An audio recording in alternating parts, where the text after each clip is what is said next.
여러분 안녕하십니까?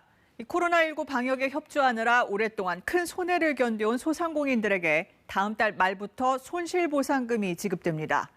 각자의 사정이 달라서 손실액을 어떻게 계산할지가 가장 큰 고민거리였는데 KBS가 취재해보니 정부는 재작년과 올해 매출을 비교해 손실 규모를 따지고 그 손실액의 최대 80%를 보상하는 쪽으로 방침을 정한 것으로 확인됐습니다.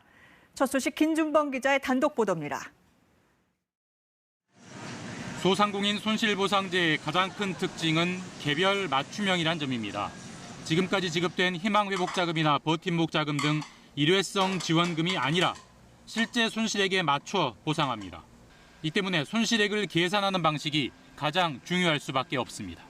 정부가 마련한 방식은 크게 두 단계입니다. 먼저 2019년과 올해의 매출을 비교합니다.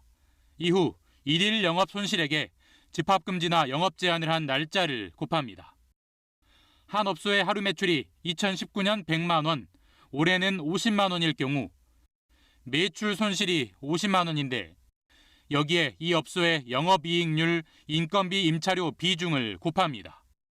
가령 이게 20%라면 일일 영업 손실액은 10만 원입니다.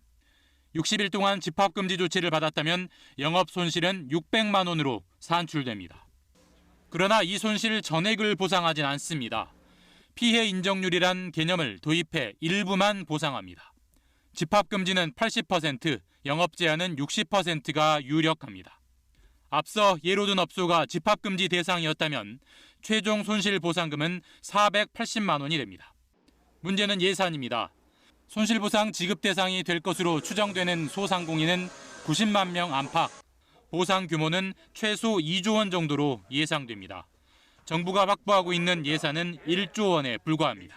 이미 보상이 책정된 건 정부가 지급 의무가 발생한 것입니다. 필요하다면 예비비까지 동원해서 확정돼서 지급 소요가 발생한 그런 보상금은 차질 없이 지원하도록 하겠습니다. 정부는 다음 달 8일 손실보상심의위원회를 열어 최종 기준을 확정합니다. KBS 뉴스 김준범입니다.